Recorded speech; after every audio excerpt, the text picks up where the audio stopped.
د روهي مالوماتي او خبرې پاڼې ګرانو لیدونکو او لوستونکو سلامونه او ښې چارې. د روهي مالوماتي ویډیوګانو په لړ کې مو د ټاپ هابز په فلسفې لنډه ویډیو چمتو کړې ده. زموږ د نورو ویډیوګانو لپاره د روهي پاڼې د یوټیوب چینل لایک او سبسکرایب کړئ. پر سیاست، دین او د انسان پر طعبيت د ټامز هابز فلسفه.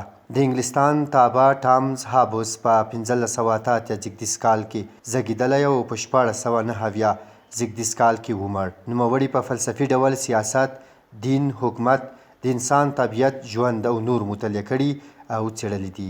په دې لنډه معلوماتي ویډیو کې د سیاست، دین او انسان طبیعت په اړه د هابز په فلسفي خبرې کوو. لومړی سیاسي فلسفه یا پولیټیکل فلسفي.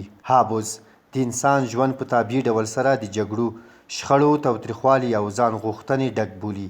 دی سیاسي ځواک د یو مطلقه حاکم په لاس کې ورکوي چې اړ نه وي ترڅو بیرته بیا ولس ته ځواب ورکړي. هابز په دې نظر دی چې په یوې ټولواکه یا د مطلقه واک ټولنه کې انسان کولی شي یو څه خوښي د ځان لپاره پیدا کړي. ټامز هابز وایي چې که چیرې یوه داسې ټولنه چې واک یې د مطلقه حاکم په لاس کې وي جوړه شي، نو شونې ده چې موږ یعنې انسانان په ګډه او د زغم وړ ژوند سره وکړو. ټامز هابز د انسان د ژوند وحشي وضعیت هغه بیانوي چې انسان پکې خپل سری وي او کومه ټولنه او یا حاکم چې پورته کړنې او ځانګړنې ذکر شوې پکې شتون ونه لري. د نوموړي په اند په داسې یوې خپل سري ټولنې او چاپیریال کې بیا د انسان ژوند د وحشت، تاوتريخوالي، جګړې، ځان غوښتنې، بل ځورونې او حرص تجربه لرونکی وي. د ټامز هابز مطلقه حاکم څوک دی؟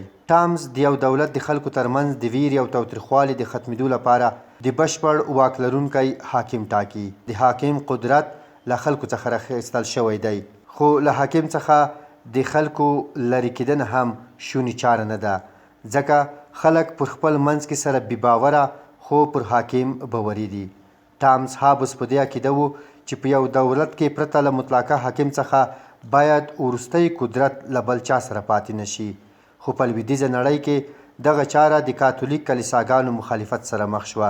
کاتولیک کلیساګانو راهبانو له دولت ځانونه جدا کړل او په مطلقه حاکم پر ځای پر دوه نورو حاکمانو ټینګار وکړ.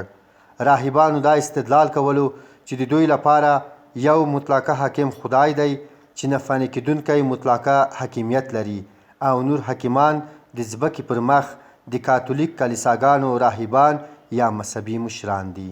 د دین په اړه د ټامز هابز نظریه.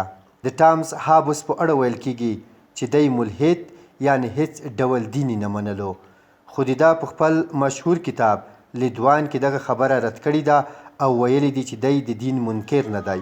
هابز چې سخت مخالفت یې په انګلستان کې د وخت د کاتولیک کلیساګانو سره درلود، د هابز په نظر چې کاتولیک کلیساګانو په یو ډول په خلکو حاکمیت پیدا چې دا حاکمیت بیا مطلقه حکومت ته وسپارل شي. د په کلیساګانو کې د تبلیغ او تفکر د خپرولو له پروسې سره هم مخالفت درلود. د انسان طبیعت. د ټامز هابز پر وخت کې په انګلستان کې جنگ، جګړې او د انسان د ځان غوښتنې طبیعت هابز بد او په منفي ډول اغېزمن کړ. دی په دې ان و چې انسان په طبیعي ډول د یو او بل پر وړاندې دی چې په پایله کې دی اړ دی چې د مطلقه حاکم لاندې راټول شي، خپل ځینې حقوق هغې ته ورکړي ترڅو د ژوند اصلي او طبیعي حقوق لکه ژوند کول تضمین شي.